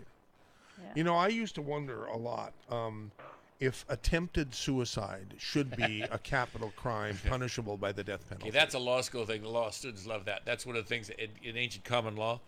A crime is a crime. An attempted crime, an attempt to commit the crime is a crime. And killing somebody gets you the death penalty. If you try to kill yourself, you're put to death. You were convicted of attempted suicide and put to death for attempting to kill yourself. I think it should be a capital crime punishable by the death penalty. Anyhow, 479-1080 is the phone number to call. Helen, are you done, or do you have any other comments here? Thank you for your call. You're welcome. I kind of feel bad for the judges a little bit because I think they may be stuck between following the law and their own personal nauseous feelings about this character in their courtroom. Yeah. So my heart kind of breaks for them. I do know of a case similar to this that was very, very rich, high-profile guy that when it went to court, it was heartbreaking to see the way the judge had to cope with it. And they're not supposed to be able to editorialize or be a cheerleader or share their feelings too much either. I mean, it's not an easy job, to be fair to them. No, it's not. But, this guy here, if he gets bail, maybe he'll go to Arizona and maybe some good old country boy will, maybe he'll get bit by a snake in a perfect world. A little karma, a little justice that way. I would think so. And Yeah. I'm fine with that. Good Christian woman, but I'm fine with that. Thank you, Lord. Yeah. Have a good day, guys. Thank you, Helen in Aptos. Appreciate your call to 479-1080. I've got a question. In area 831. Yeah, go ahead, Jason. So, okay, the guy's a lawyer, the doctor's attorney. I'm not sure if he's represented by a public defender at this point or if he actually paid an attorney. But what my question is what does that do to the reputation of an attorney that defends a guy like this? You know what I mean? How does that affect their business? Well, these are first-year law school questions.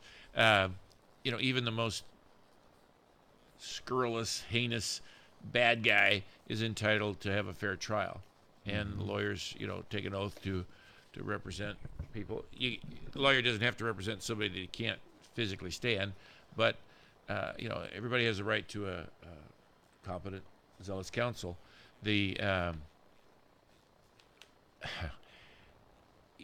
Sometimes you go home and take a shower. Sometimes after a day's work, you do what you got to do. You represent the guy. You say the best you can about him, and then you go home and you live your life otherwise. That's one of the reasons I don't practice criminal law primarily. Usually it's a tough business. You deal with some very disreputable people all day, but they're entitled to have their, you say the best thing you can about them. You know, like the old joke, you know, the kid that kills both his parents and stands up and asks for mercy because he's an orphan. Right. I mean, you do what you can do, you know. And hopefully in your mind, your secret heart, you hope you don't win and you know, your guy goes to prison, but you did the best you could. John is in Pasadena, apparently, and listening to our program and wants to be part of it. John, you're on. Good morning. My question, I think, has been touched on at least a little bit. This guy was creating conspiracies with these moms to sexually attack children. This doesn't enter into the complaint? It is the complaint. I mean, that's what they're accusing him of doing, but it's still not. It's not a capital crime. It's not a death penalty crime. Is that what you mean? The women should be considered, looked at, instead of being a victim. Maybe they should be. I mean, people that are selling their kids for sex, there's a word for that. You know, they're just that's not right. I thought the complaint was focusing on his actions towards the children, but it is. He's a Yeah. Conspiracies, the purpose of which is to sexually attack children. Yeah, okay. I mean, I'm sure they could, given these facts, they could probably allege 35 things, or if you take the same conduct and you could call it 3 or 4 different things, they could have an allegations, 100 different allegations for these facts. What they've done is obviously just pick out one big felony per kid, apparently. But just let me tell you real quick here. I'm just reading the penal code, the California Punishment Code, 1270.5. For those of you guys want to look it up and just can't stand it, you gotta Google it. Penal Code 1270.5 says a defendant charged with an offense publishable with a death cannot be admitted to bail when the proof of his or her guilt is evident or the presumption thereof great. And then it says next, 1271, if the charge is for any other offense, he may be admitted to bail before conviction as a matter of right, period. And then you look at the other things and how much bail and why. Yeah. So, the more as I was telling MZ, the more I got ready for this morning, the more I started reading about this, the more I peeled this back, the creepier it gets. They're alleging there's a series of women, I don't know how many here, mothers primarily, another woman. There's 2 other nurses that are involved in this too. They're also accused of conspiring with or participating with him, not in this allegation, but they're trying to get them back here to prosecute them too. But I'm very interested to see what the heck happened with these mothers and these other people that are entrusted with the children that handed them over to him. Okay, John, thank you for calling all the way You're welcome. from Pasadena. Now we're going to go to Wendy in Blah, which is Ben Lomond. Yeah, go ahead, Wendy. Oh, that's insulting. Yeah. Oh. I didn't Ben Lomond has a great history, man. It was I just the said place Bull. to be. Blah. Yeah. BL. It says Wendy, and then it says BL. He's reading the screen, and that's just the abbreviation. Okay, I understand We'll now. let him off the hook on I that thought it was a personal attack to my town here. No, MZ, you have the right to remain silent. You just never use it, but go ahead. Yeah. Well, then we're going to go right to my question, which is if you pay cash bail, do they use like the ankle bracelets? How do they, keep you here if they're going to keep your money? Well, that's traditionally, before all this technology, that's what kept you. Either the bars kept you in jail, or your promise, if you're local and it's good, you promise to show up and they take your word for it, or there's bail. You can have conditions of bail while you're out on bail. You can't do this, you can't do that. But usually the ankle bracelet is after you're convicted. That's usually the punishment. That's different. If you're convicted of something, whatever, a misdemeanor or something other, rather than warehouse you and pay for it in the jail, they can say you're home confinement, and now we have this technology. You can wear the ankle bracelets, and you can't go anywhere for any reason except to and from this. Wendy, is someone doing the dishes at your house? Yes, my husband is back here playing with them. So. Okay, tell him it's going out louder than you are. Oh. But the bail is if you don't show up, the county gets the money. They get whoever put up the bail gets a few days to bring your ass back, and if they don't, you're out. The county gets the money. That's the point, though. If you, this man probably, I would say he makes a good income, and if the bail isn't high enough where he, if he has the money to pay himself, and there isn't any bail bondsman. Right. Well, yeah, if a person can put up cash or they can put up assets, a mortgage on house, for example, If it's straight to the double, state. Yeah, Okay. yeah, to the county. Yeah, yeah. Yeah. So I mean, how do we go after them? I mean, look for hidden money where they might go. Do That's we why have the people court at that ordered a point? hearing, and that's why I don't know exactly how they're going to do the hearing. But the point is, I suppose they're going to produce tax records and things, proof of assets, and the DA is supposed to, I assume, somehow investigate, and I don't know, the defendant's going to prove, whatever assets they're going to be ordered to. Nothing of that is in the paper in front of me, but I would order them to produce tax returns the last 3 years, for example, profit and loss statement, or last loan application. There was always a huge difference in creative writing between a person trying to put their tax return and loan applications. Loan applications, they're all really rich, and then tax returns, they're all looking really poor. But to find out the assets available to set the bail, set the amount of the bail. That's one of the things. You look at flight risk. The likely they are to split, the higher the bail. Danger to other people. If the guy is crazy, said, I'm going to kill that son of a gun as soon as I get out of here. As soon as you let me, I'm going to go over and kill that, my wife's boyfriend. I'm going to kill him immediately if you let me out the door. I mean, those kind of things. 3, you look at the financial ability to pay. So, like I said, there's an article here in the paper. Lady who got $35 million bail posted in San Mateo, and somehow she was able to post it. She had family and friends put up money and assets. In this area, that's not such a big thing. It really isn't. Yeah. There's a lot of money, just tied up, and how, can you buy yourself out?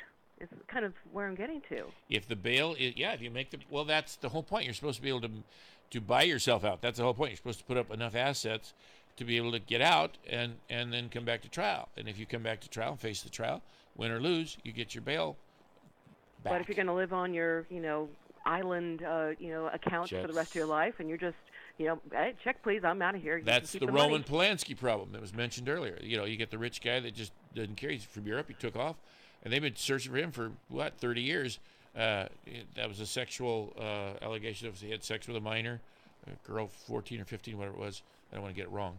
And he took off and went to Europe, and they never could get him back. He never came back to the U.S. because they grabbed him, but they never somehow didn't extradite him from wherever he went. And, interesting. Yeah. Yeah. Well, thank you for the info. Thank you for calling 479-1080. There goes Wendy and Bull. Hey, hey. And that's there's nobody else on the line. Can you believe that?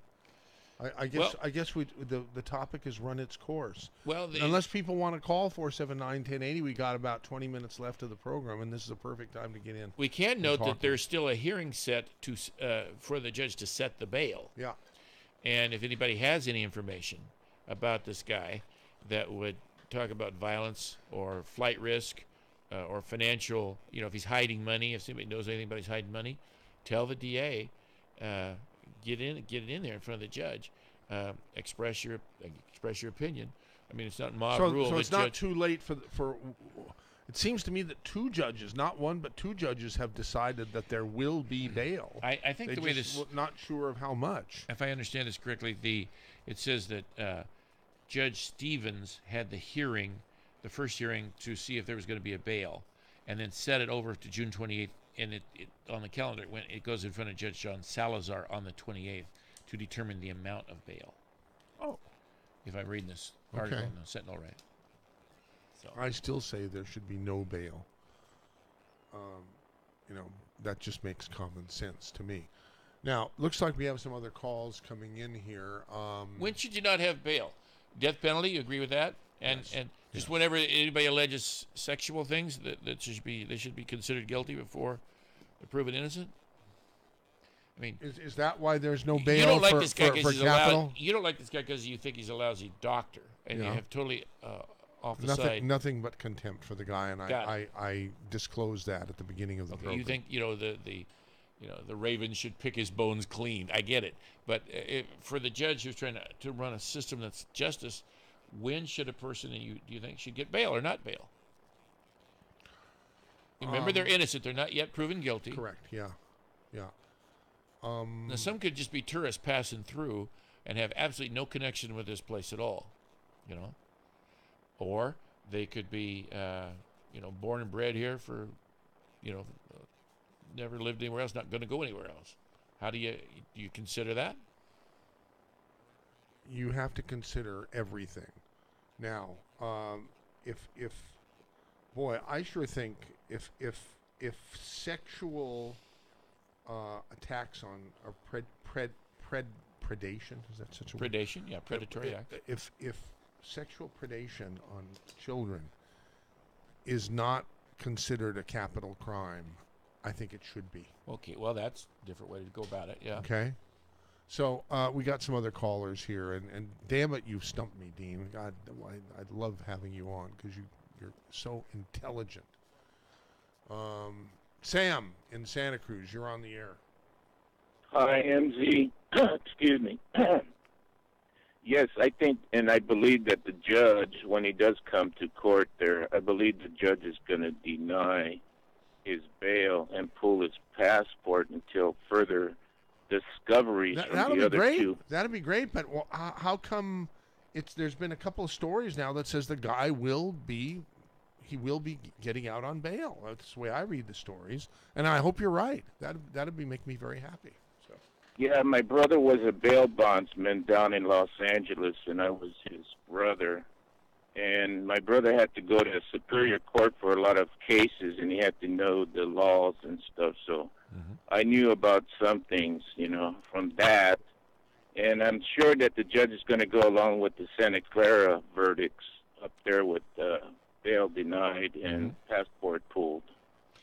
I guess it's obvious that the Superior Court still has jurisdiction, power, and discretion. The best way to go about it would be to say, new facts, new decision. When the facts change, my opinion might change. The DA could bring new evidence before the court. They could make new charges. It is interesting, though, that this is not an automatic. You'd think in all this stuff, this 3-foot book. Yeah, stuff. It's a conspiracy. What those. I've never heard about those men. With the children. And this guy's moved to Arkansas, and he's pointing the finger, toward Arkansas because of other things, that the governor there, one time, Clinton.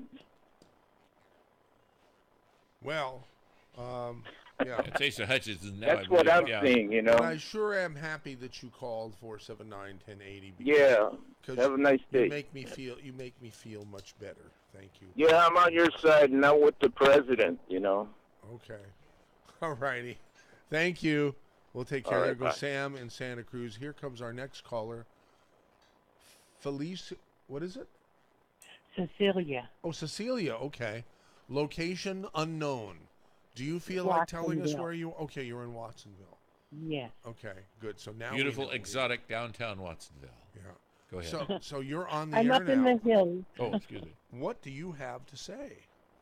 I wish with all my heart that all the women involved would get a lengthy prison sentence because those precious children have a life sentence. Absolutely. Or at least the children be taken away from them and given some kind of safe place to be if this is what their mother does to them. And I know it's against their civil rights, but I think that in extreme cases that people should have to be sterilized. That used to be the law. There's a very famous Supreme Court case where Oliver Wendell Holmes, considered one of the great civil libertarian judges of all times, said that 3 generations of imbeciles is enough. There used to be a state statute where allowed the state to sterilize people if they had what appeared to be easily an inherited imbecility, it was called at the time. Jeez. Oh, well, no, I don't think that, because you're mentally ill, you should, that. But I think that people who do these, this is so heinous. And a woman, I know men love children and all that, but women have a built-in protection for children. And it's worse for a woman to do this than a man, I almost believe. What is it? What do you think? What is it? What is it about a mother that would do this? That to have sexual romps and this guy with the mother and the little baby in the bed at the same time? Could be several things. They could be sociopaths. They could be given a lot of money and they're greedy. They could just be mentally damaged. But I don't know, even being mentally damaged, if you if you have any sense of anything, and that's your child. You know, there's a lot of people who have been sexually abused when they were children, and they certainly do not grow up to want to ever do that to somebody else. Okay. Wow. Powerful phone call. We thank you, And Cecilia, Michael, I for want to say something to you too. Okay. You say sometimes when you get down, I don't know why I'm doing this. I'm going to tell you something. There are many of us out here on Saturday that we don't call in, and we sit here, and you're like inviting a friend into our home. Just stay there. Well, I appreciate that, I know it sounds like I'm fishing for compliments now, but looking back, I mean, I'd like to think that we've had some sort of a positive effect, and you know, have. I have yelled at my radio when you were on and talking about things and giving you my opinion that you never heard. without the telephone, huh? Yeah.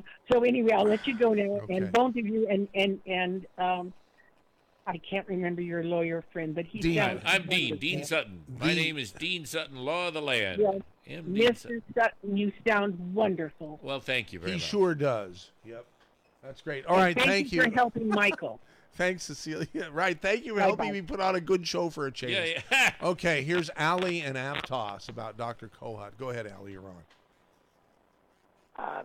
I have a real, I think this is difficult to talk about, but to me, it's so simple. This man is a danger to others. He does not deserve bail. He raped little children. It's that simple. And I heard just a bit of the last caller who said amputation. I feel like, or sterilization. Sterilization, yeah. I think amputation is the only answer. Oh. And it should be rapidly. Yeah. Thank you. In the public square, too. Yeah. What were you going to say? If he's left in jail, the other inmates might figure that out for themselves. Okay, I like your call, but I hate your connection, Allie. Thank you for calling 479-1080. Here's Rory in Watsonville. Hey, Michael and your attorney friend there. Sutton, is it? Yeah, Dean Sutton. Dean Sutton. Don, are you Don's brother? No relation to any famous Sutton that I know of. Not Okay. Frank Sutton, the actor, or Willie Sutton, the criminal leader. On Gomer Pyle, Right, USMC. right. Right. He died very young, from a heart attack. Okay, go ahead, Rory. You're on. Anyway, well, thanks for shining the light on this, Michael. And I sent you an article. I just emailed. Yeah, I to you have it about- here. Massive child sex ring busted in California. 470 arrested, 28 children saved. Wow. Yeah, last February, that was KTLA out of Southern Cal reported that. I haven't really looked at it, but nothing else on that. But this is, one of your earlier callers mentioned that this is a rampant, virulent problem. And maybe, I'm wondering, maybe our new president and his administration and his Justice Department are going after these guys. And they need to be got to, because they destroy people. And they destroy anybody that's known anybody that was even just mildly molested as a child or a young girl, a lot of times girls, but also boys. They never recover, or they struggle with it for their whole lives. It's very damaging. And it has very common patterns. It's the whole thing of they groom. They go after kids. They groom them. They know the ones that might be susceptible to their advances. I knew a guy. He was older than us at the time, but he was a young man, probably in his early 20s, mid 20s, kind of not an imbecile, but a simple guy. And he was being passed around with the Catholic priests in some of the parishes down in Southern Cal where I grew up. And it wasn't all the priests. It was just one here and one there, and they passed him around. Wow. And I'm telling you, this stuff has got to be exposed. And kudos to you and your friend there for talking about it and exposing it, because a lot of people don't know how bad it is. So that's all I needed Thank to you, say. Rory. Let go. Bye-bye. Appreciate your call to 479-1080. Don't bother to call now because our lines are jammed again, even though that Rory's line is now open. Who's next? Julie and Celine is a question for Dean. Hi there. I was just wondering, I don't remember, but did Jeffrey Dahmer and, like, the Night Stalker, did they get bail? I don't think precisely. so. I doubt that they did because they should have been charged with capital crimes, with death penalty crimes. All those serial killers and things. When they finally catch them, they had plenty of evidence to support the allegations. And no, people. Yeah. So this we have plenty of evidence and everything. Why? I don't understand why bail is even considered. Well, because the rule book says, the statute, the state constitution, and the penal code says that if it's a death penalty accusation case, you don't have a right to bail, but otherwise you have a right to bail. Now, this setting of the bail depends, but you do have the right to be considered for bail. Will they put an ankle monitor on him, or what will they do? Like, he's so dangerous to children. I don't understand how we could let him out. You know who's dangerous to children is the mothers. I can't figure this one out. I hear what you're saying. I get it, but this particular weird situation, this is not a guy. There's no allegation that he hid in the bushes near the schoolhouse and grabbed kids. He seduced the mothers, and the mothers handed him their children. That's what's in his paperwork. So So I guess he's more like a Charles Manson of sex molestation. A cult charmer. Seducer that way. Julia, thanks for your call to the Saturday special. Okay, we want to here. Let's take this call from Lynn in Aptos. Apparently, you work at Dominican, Lynn. Yes, I do. Thanks for calling in. What's your Yes. message today? Well, I think there's a lot of people that would like to talk about Dr. Kohut that work at both Dominican and PAMP, but are afraid, obviously because we work there. Yeah. But there's a lot of people that know a lot of bad stuff about this man, and I hope they show up at the courthouse to protest his bail hearing. You mean like sexual molestation of children stuff, or like medical malpractice stuff? Both. We didn't know about the children, but he definitely has a well-deserved reputation. For what? For being, I don't know why his wife would still be married to him. Let's just put it that way. Okay. I mean like a playboy or just Yeah. Yeah. I think the women that got ensnared by him were, it's because he was a doctor and of money. Right. The Dr. God sort of thing and Yeah. the money. Yeah. Yeah. Okay. Yeah, he's a real creepy dude. I'll just tell you that. Well, this is the message. Let the message go out. This is the power of radio. People should be not afraid. This is the time. Would good people do nothing? Bad people, evil wins. Well, but Lynn, is the point that you think people, because of their sensitive positions of employment with Dominican Hospital, that's why they're keeping their mouths shut? Yes. Well, if he was a position of great power or authority, or like the boss at the thing, for example, people wouldn't want to. Maybe the boss there is protecting him. Who knows? I don't know, but he, I'm sure with any surgeon, they bring in a lot of money to a hospital. Yeah. Sure. Okay. Thank you so much for calling 479-1080. Here's Downtown Al. Hey, I just wanted to back up Lynn and let you know that I spent quite a few hours working with this guy in surgery and whatever else, and I'm not employed at any of these locations, but I just want to say that he isn't particularly well liked at Dominican, Sutter, or PAMP, any places he associated with. There's a lot of people who disliked him for a lot of reasons. Well, now, what does that mean? I mean, some a of person it could be is- disliked because they're crabby or arrogant or obnoxious, which is not, could be the definition of a doctor in some cases. I mean, why? What do you mean by that? Well, it includes some of the things Lynn was talking about, but also some of the other things you're talking about in terms of his professional attitude and behavior with. How was it that other you, employees. not an employee, had any connection with him at all, or had any experience with him? You weren't a patient. Yeah, either. I don't. Just like Lynn, I don't necessarily want to go into it.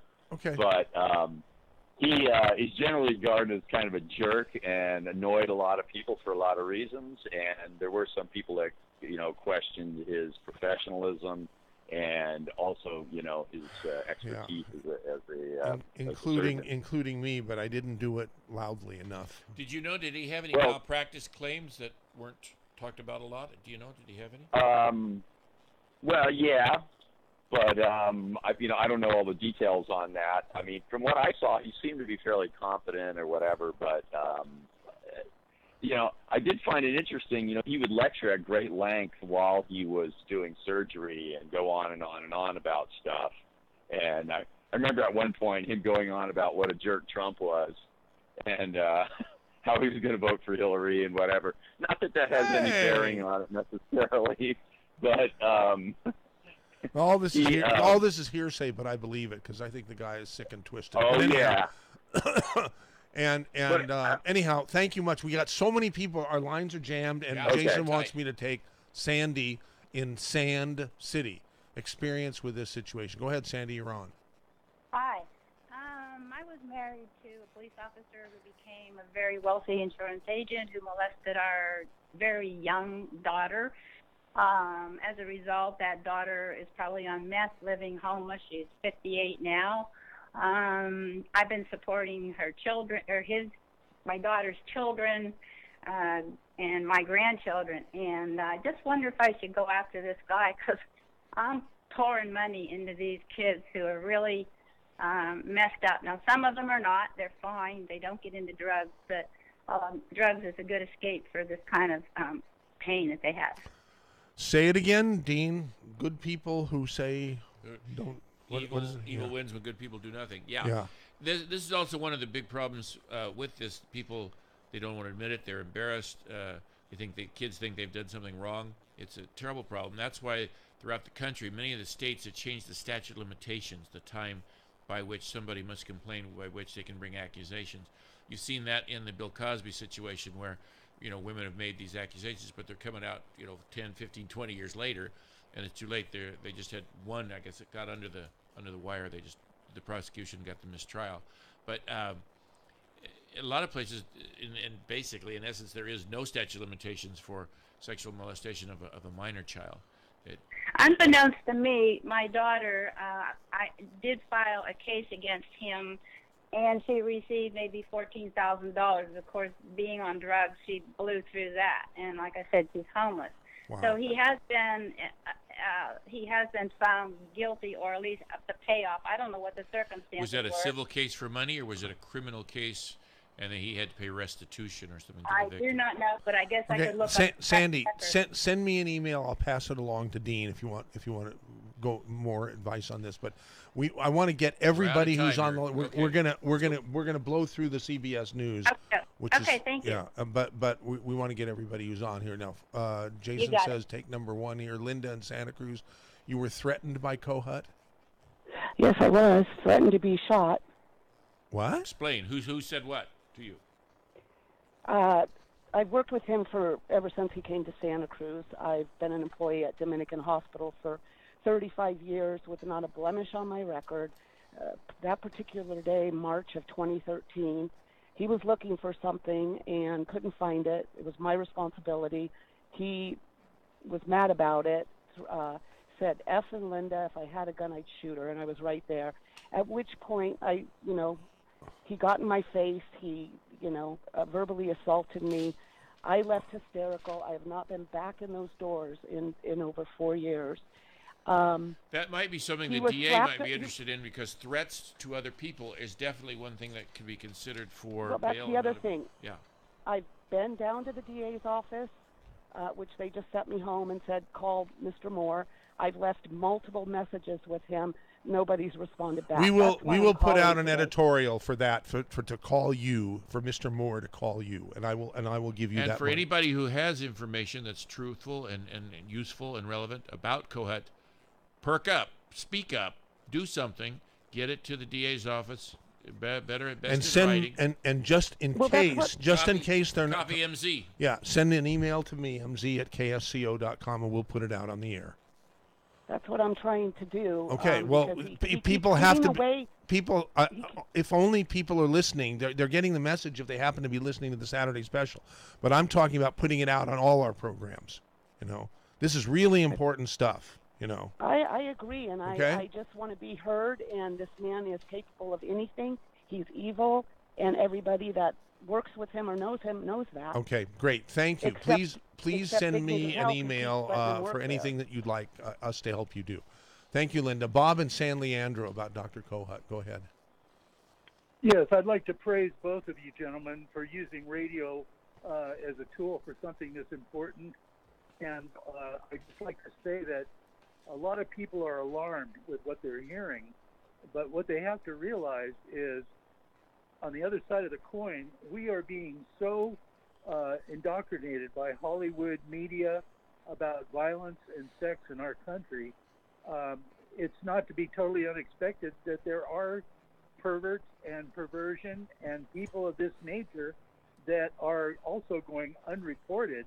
At least this guy was found out, but we're getting this constantly, and little kids watching TV and listening to the media, they're getting a daily dose of promotion of violence and promotion of sex, and I blame Hollywood and the media for allowing this to take place. Back in the 50s, these kinds of things wouldn't be permitted. All these programs with sexual perversion and killing, I don't understand why they're getting away with it. The only thing I can figure is it's just to make money at any cost, and putting all the morals and values aside, because all they care about is the power of the dollar. And that's all I have to say. Thank you. All right. Thanks for calling 479-1080. Okay, next will be Rich in Salinas. Rich, you're on. Yeah, hi, thanks. About a year ago, I heard an interview of an ex-congressman, and that was back during Reagan's presidency. And he said in the interview, he said at that time that 40% of Congress were pedophiles. That's the Senate and the House. I can't believe that was the case, but who knows?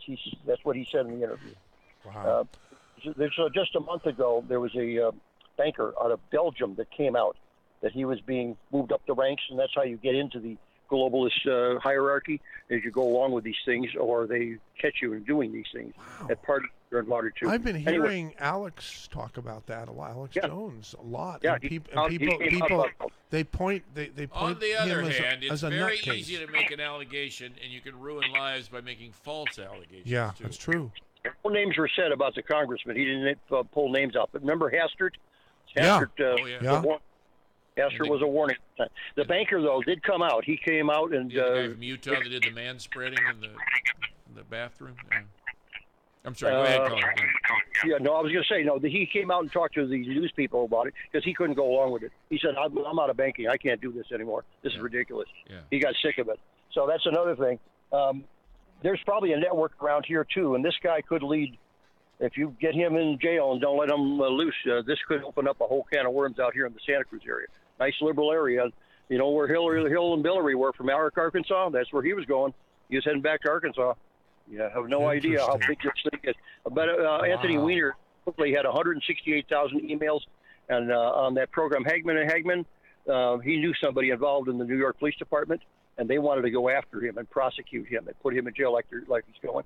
But there's so many names and addresses, and Trump's unleashed all the authorities on these people. Wow. Supposedly 10,000 people have been arrested, 1,500 prosecuted so far. Wow, amazing. All right, thank you, Rich. I appreciate it. Our last caller of the program today will be Marty in SoCal about Dr. Kohut. Go ahead, Marty. You're on. Thanks for calling. Hi. Thanks for having us talk. I was a former nurse at SAMS, and I took care of one of the patients that Dr. Kohut ruined his brain. There were no apologies forthcoming. It was the saddest case. But what I was wondering about the mothers who have been coerced using their children in such a manner is if they were controlled by drugs. Maybe he was giving them access to drugs in order to have that influence over them. I just can't imagine mothers. There could be something there. Wow. Yeah, I hope they look into that. Uh-huh. That's all I need to say. Okay. Thank you very much for calling 479-1080. Thanks to all of you for sending emails to mz@ksco.com. And I guess my apologies if we haven't read all of them today, and I'm interested in always hearing from our listeners with ideas for follow-up. Dean, thank you so much for coming down. Thank you, MZ. Interesting. And that's it. So stay tuned for Perspectives with Dr. David Biles coming up next here on your favorite radio station, and that's it.